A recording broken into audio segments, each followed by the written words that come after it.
Did you know you're more likely to be struck by lightning 5 times in a row than to die in a plane crash? But when these gigantic metal machines fail, they create spectacles of terror that will forever scar humanity. What you're about to discover about the 3 most devastating plane crashes in history will blow your mind and completely transform your view of flying.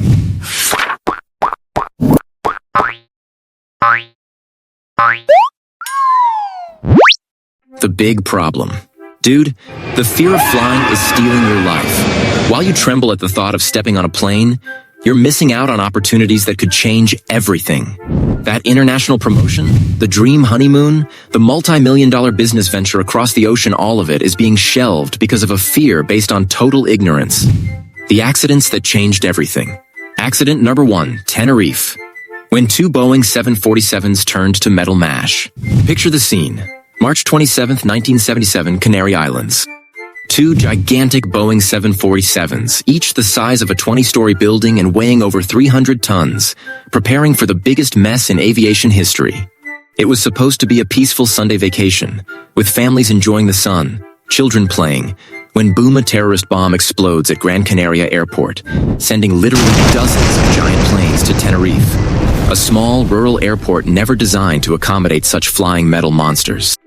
Dutch KLM pilot Jacob van Zanten was literally like the Tom Cruise of aviation, experienced, confident, a star of the airline, even appearing in TV commercials. Kara had over 11,000 flight hours and was KLM's chief instructor.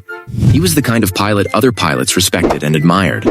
Across the runway, the American Pan Am with 396 people on board was desperately trying to get out of the way in a very complicated maneuver. Then things turn into a horror movie. A fog descends thicker than acai at a market, the kind where you can't even see your own hand in front of your face.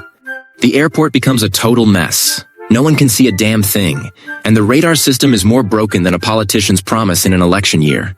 It's literally aviation in total darkness. Now comes the simultaneously comical and tragic part. The communication was in English mixed with Dutch and Spanish that not even Google Translate could decipher.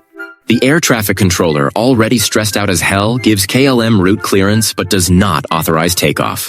The Dutch pilot, confident as a rooster, misinterprets everything and revs the engines thinking, "Let's take off." The co-pilot still had a hunch and shouted, "Dude, hold on." But the captain was more convinced than a quantum coach selling a course. When the fog parted for a few seconds, it was like one of those horror movies. The 2 planes found themselves face to face in a slow-motion tragedy. The KLM was already at takeoff speed, physically impossible to stop. The pilot pulled back on the control stick with all his might, hoping for a miracle, but it was too late. Boom! The explosion was seen from miles away. 583 people became statistics in the largest accident in aviation history. Accident number 2, United 232, aviation's most insane miracle. Now get ready for the craziest and most inspiring story you've ever heard. July 19, 1989, a sunny Tuesday in the American summer. A United DC-10, one of those massive 3-engine aircraft, took off from Denver in complete tranquility. There were 296 people on board, executives returning from meetings, families heading off for vacation, excited children gazing out the windows. Everyone was enjoying the smooth flight, flight attendants serving drinks, people dozing, when suddenly, kaboom! 1 hour and 7 minutes after takeoff, flying peacefully at 11,000 meters above the golden fields of Iowa, something happens that McDonnell Douglas's own engineers swore was mathematically impossible. More impossible than finding a unicorn doing CrossFit in a Copacabana gym. The tail engine didn't just fail. It exploded with such violence that it destroyed all 3 of the aircraft's hydraulic systems at once. In seconds, the plane became a giant, completely uncontrollable boulder of metal. Without hydraulics, it couldn't move anything. Not the ailerons, not the rudder, not even the landing gear. The thing started making crazy turns like a dry leaf in a fan. Captain Al Haynes, a 33-year veteran of the Air Force, had never seen such a mess, not even in his wildest dreams.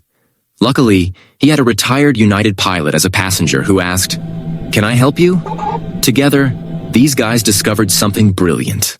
The contraption could be minimally controlled using only the power of its 2 remaining engines. More power to the right engine. Steer left. More power to the left. Steer right.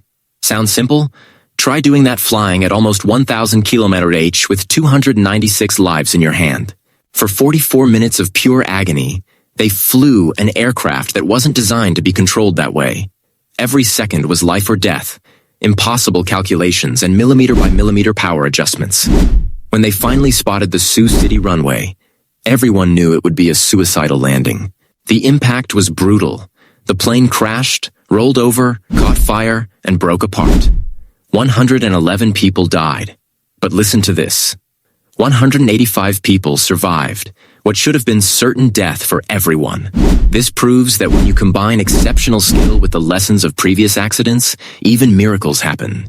This tragedy resulted in isolated hydraulic systems, simulators that test impossible situations, and backups of backups that ensure that today this would be just an annoying incident instead of a tragedy. Accident number 3. Air France. 447. How ice bring down an Airbus. This story is from June 1st, 2009 in the 21st century, the era of supermodern aviation with computers more sophisticated than spacecraft. But it proves a brutal truth. Technology sometimes creates problems that not even engineering geniuses imagined existed.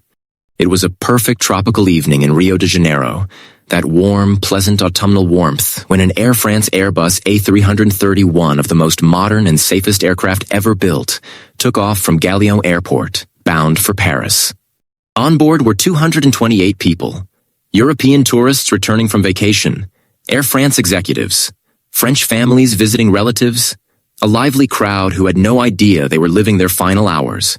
Flight AF447 was a routine route that operates literally every single day between the South American continent and Europe. Thousands of planes fly this route every year without a hitch. It was supposed to be just another normal 11-hour trip across the Atlantic. 4 hours later, flying over the Atlantic in total darkness, the plane simply disappeared. It vanished from radar like magic. The whole world was like, what the hell was that? For 2 years, until the wreckage was found at the bottom of the ocean 4,000 meters deep.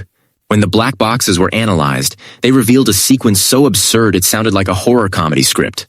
It all started when pencil-sized ice tubes clogged the speed sensors. The autopilot disconnected and said, "Now it's up to you, humans." The pilots suddenly found themselves manually flying a heavy Airbus in a storm, unaware of their actual speed. And then the most bizarre part happens. The co-pilot, in a complete panic attack, does the worst thing possible. He pulls the stick up with full force and holds it there for 4 minutes straight. The Airbus began climbing on a suicidal trajectory, lost lift, and literally began to tumble backward in a 37,000-foot freefall. 4.5 minutes of absolute terror until it hit the ocean at over 600 meters past. The last words were from the captain shouting, "What the hell are you doing?" when he finally understood that the co-pilot had killed everyone out of pure panic. The result? Ice-proof sensors, mandatory psychological training for pilots, and systems to prevent suicidal actions. Today, it's physically impossible to repeat this tragedy. So this is goodbye, right? See you soon?